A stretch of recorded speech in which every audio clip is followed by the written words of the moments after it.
The morning sun spilled through the tall, arched windows of the sprawling suburban home, casting a warm golden glow across the polished hardwood floors of the kitchen. The scent of fresh coffee and warm cinnamon rolls filled the air, mingling with the faint hum of a jazz playlist drifting from a small speaker on the counter. To any outsider, the scene was the epitome of domestic perfection. A well-appointed home, a family moving through the practiced rhythm of breakfast, and the soft clatter of plates as the meal was served. At the heart of it all was Elise Montgomery, a woman whose quiet elegance and steady hands belied the storm brewing beneath her composed exterior.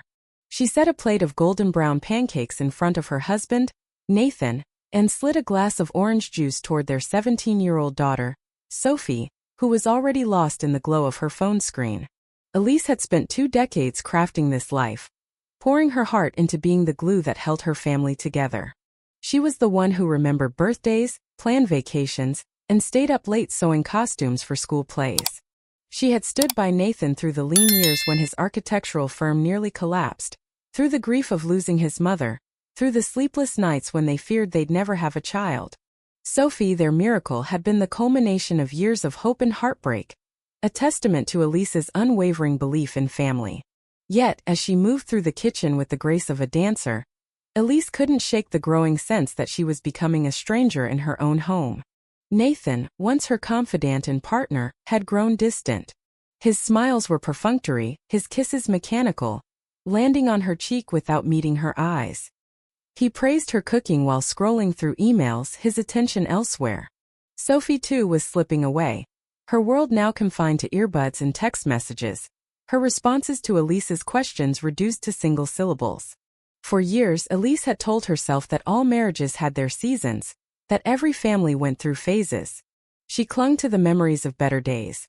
The love letters Nathan used to leave on her pillow, the way Sophie would curl up in her lap during thunderstorms. But the silence between them had grown heavier, like a fog that settled over the house, and Elise could no longer ignore the cracks forming beneath the surface. The first hint of betrayal came not with a dramatic revelation but with a quiet anomaly. Nathan's laptop, always left open on the kitchen counter for shared calendars and grocery lists, now required a password.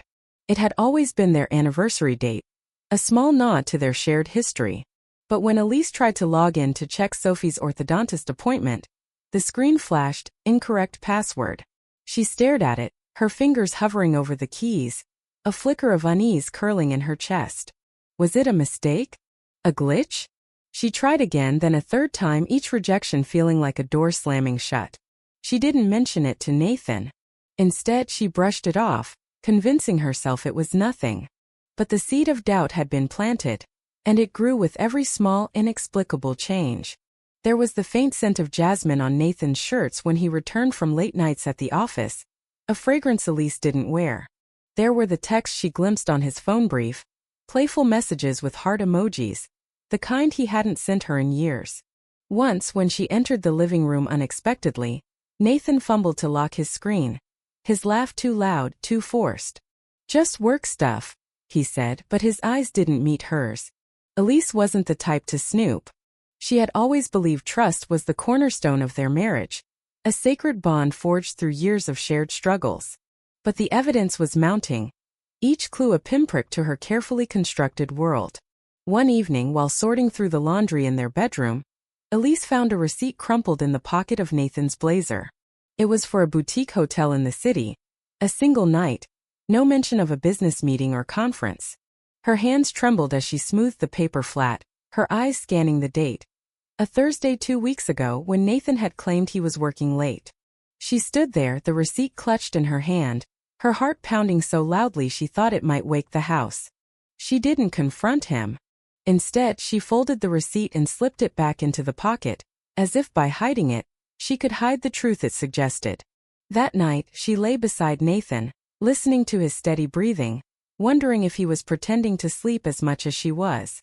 Over the next few weeks, Elise became a silent detective, cataloging the subtle shifts in Nathan's behavior.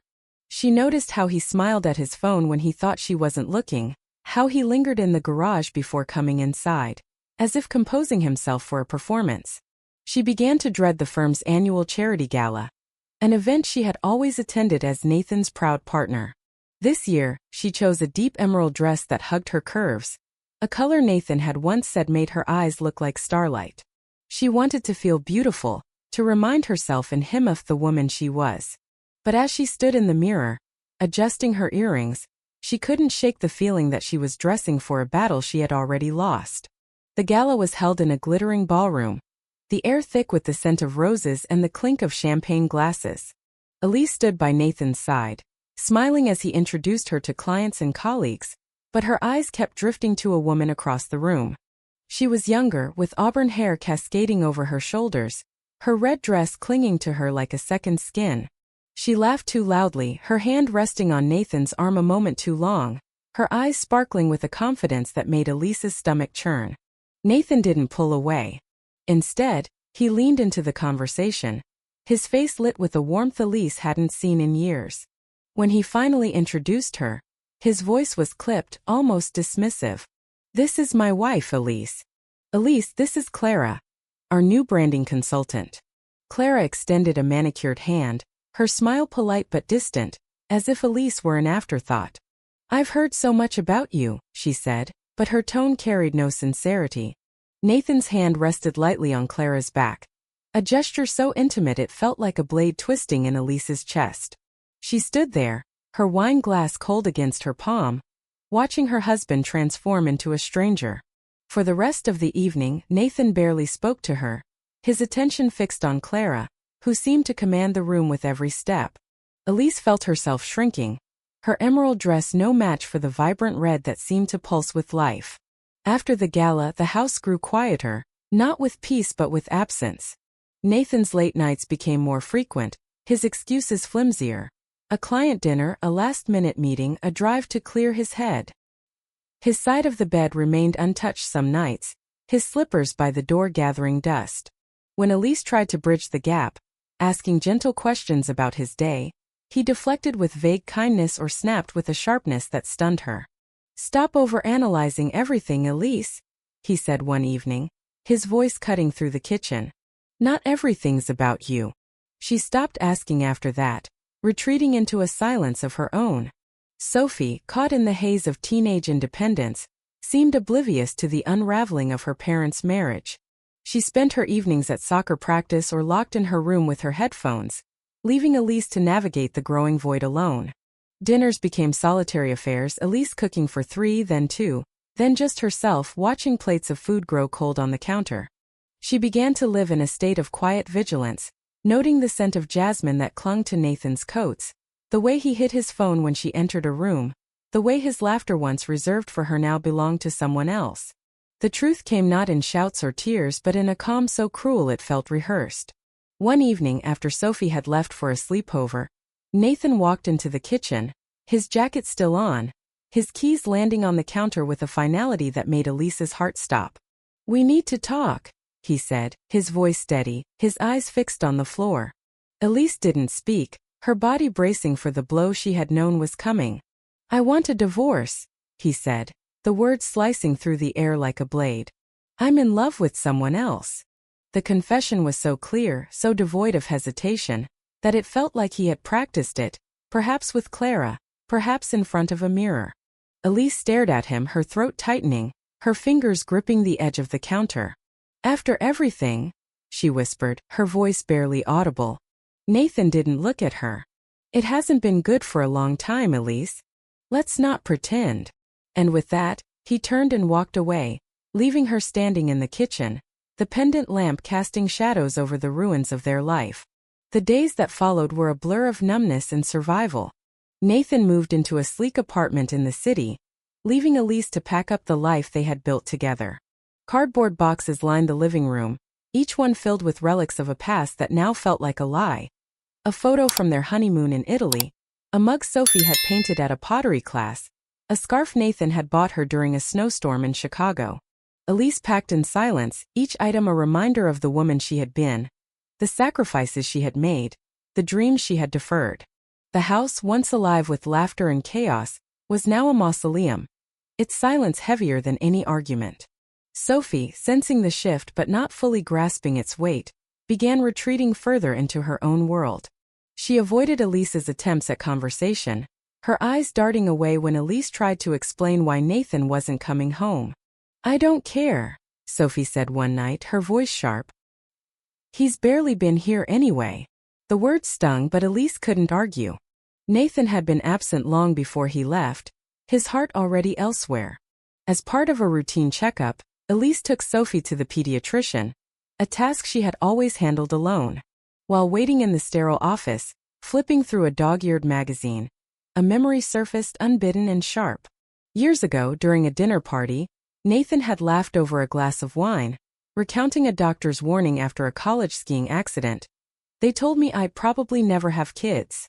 At the time, it had been a throwaway comment, a joke dismissed with a wave of his hand. But now it echoed like a warning bell. Elise pushed the thought away, refusing to let it take root. She had never doubted Sophie's origins, never questioned the miracle of her birth after years of failed treatments. But when the doctor handed her an envelope marked genetic screening results, her hands went cold.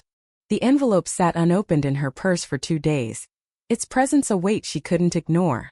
Finally, alone in the kitchen, Elise tore it open, her eyes scanning the document. The words hit her like a physical blow. Nathan Montgomery, alleged father, probability of paternity, 0%. The room tilted, the paper trembling in her hands. She read it again, then a third time, as if repetition could change the truth. Sophie was her daughter, of that there was no doubt. But Nathan, the man she had built her life around, was not Sophie's biological father. The realization wasn't just a betrayal. It was a rewriting of her history, a shattering of the narrative she had clung to for 17 years. Elise didn't cry. Instead, a strange stillness settled over her, a clarity that cut through the fog of her grief. She thought of Sophie, her laughter, her stubborn streak, the way she still hugged Elise before bed some nights. No piece of paper could change that bond. But Nathan needed to know, not because he deserved it, but because Elise needed to be free of the secret, free of the lie they had both lived without knowing. She folded the document and tucked it into a drawer, her mind already turning to the final act of this chapter. The idea of a farewell dinner was unconventional, but Nathan agreed without hesitation, perhaps seeing it as a chance to part on civil terms. Clara arrived with him, her auburn hair swept into an elegant updo, her perfume the same jasmine Elise had smelled on Nathan's shirts. The dining room was a study in understated elegance. Candles flickering, crystal glasses catching the light, a soft piano melody playing in the background. Elise greeted them with a smile that was equal parts grace and steel, her composure unshakable. She had prepared a meal of roasted lamb, garlic mashed potatoes, and a kale salad, dishes Nathan had once loved. The conversation was light, almost performative, as Elise asked about their plans, shared anecdotes about Sophie's latest soccer game, and poured wine with a steady hand. Nathan seemed relaxed, even jovial, while Clara basked in her role as the new woman in his life. But Elise was no longer the wife grasping for scraps of affection. She was a woman reclaiming her power, and she had one final truth to deliver. As dessert, a decadent chocolate torte was served, Elise reached into her purse and pulled out the envelope. "Before we finish," she said, her voice soft but commanding, "there's something you both should see." She slid the envelope across the table, her eyes never leaving Nathan's. He opened it with a casual curiosity, but as his eyes scanned the page, his face drained of color. The document lay bare the truth. Nathan was not Sophie's biological father. Clara leaned over, her breath catching as she read the words. The room fell silent, the piano music jarring in its irrelevance. Nathan's hand shook, the paper slipping from his fingers. "You knew?" he asked, his voice a hoarse whisper. "Not until recently," Elise said, her tone even. "But I thought you deserved to know before I walked away." Clara's eyes darted between them, her composure cracking. "Are you saying Sophie isn't his?" she asked, her voice trembling. "Biologically, no," Elise replied. "But she's my daughter, and that's enough for me." Nathan stared at the table, his world unraveling. Clara stood abruptly, her chair scraping against the floor. "You told me you couldn't have children," she said, her voice rising. "You let me believe." She stopped, her hands clenched into fists. Nathan opened his mouth, but no words came.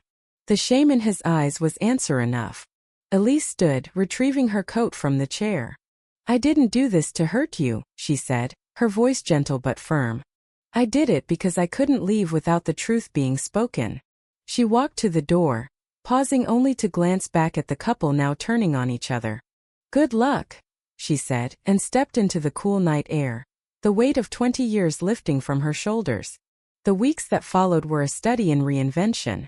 Elise and Sophie moved into a modest apartment in a quieter part of town, its walls bare but full of possibility. The space was small, with creaky floors and a temperamental radiator, but it was theirs. Elise found herself smiling as she arranged furniture, hung curtains, and cooked simple meals in a kitchen that didn't echo with the ghosts of her past. Sophie, initially withdrawn, began to open up, her laughter filling the apartment as they binge-watched old movies and argued over pizza toppings. One night, as they sat on the couch, Sophie reached for Elise's hand. I don't care what that paper says, she said, her voice steady. You're my mom. You're the one who's always been there. Elise's eyes stung, but she smiled. And I always will be, she said, squeezing Sophie's hand. In that moment, she knew they would be okay, not perfect but whole. Elise began sending out resumes, her confidence shaky after years out of the workforce. When a nonprofit dedicated to supporting women escaping domestic violence offered her a position, she accepted with a mix of fear and determination. The work was grueling, the stories she heard often mirroring her own, but it gave her purpose. She listened to women who had lost everything, holding their hands as they cried, offering words she had once needed herself. You're not broken. You're just beginning. Each day she felt a piece of herself return. The woman she had muted for Nathan's sake now stepping into the light. Meanwhile, Nathan's world continued to crumble.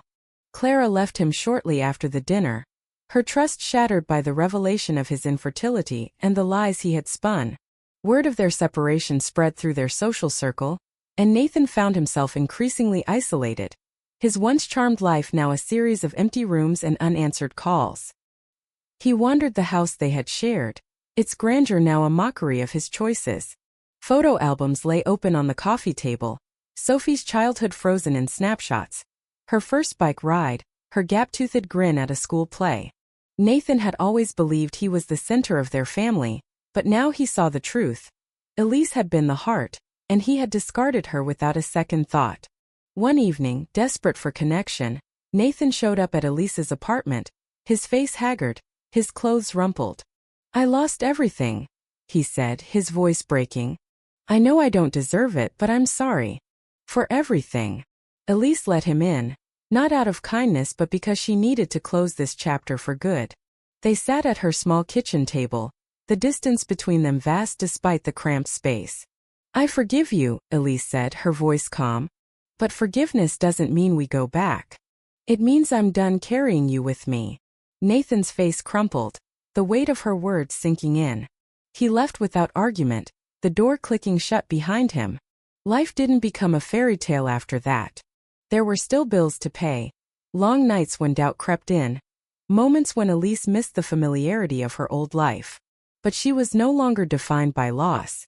Her job became a lifeline, her words a beacon for women rebuilding their lives.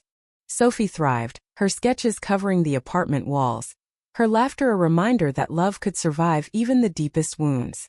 One afternoon, Elise returned to the old house to retrieve a box of her mother's jewelry, left behind in the chaos of the move. The property was neglected, the lawn overgrown, the windows clouded with dust. She walked through the rooms, her footsteps echoing in the emptiness. The dining table where she had revealed the truth to Nathan stood untouched, a silent witness to her liberation. She found the box in the attic, along with a photo of her and Nathan on their wedding day. She looked at the young woman in the white dress, her smile radiant with hope, and felt not sorrow but gratitude. That woman had survived, and she had become someone stronger. On a bright spring morning, Elise and Sophie walked to a nearby park, Sophie clutching her learner's permit with a mix of pride and nerves. They laughed as she practiced parallel parking, her brows furrowed in concentration. Over coffee at a small cafe, they shared stories and dreams, the past no longer a shadow over their present.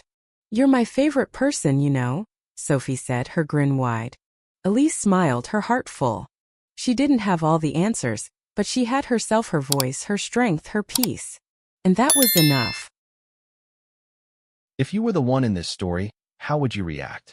Would you stand up and fight back, or accept the unreasonable pressure and control from the HOA? Share your thoughts in the comments below. And don't forget to subscribe, like, and share this video with more people. Your small action gives us the motivation to keep bringing you more intense and engaging stories. Thanks for watching, and we'll see you in the next video.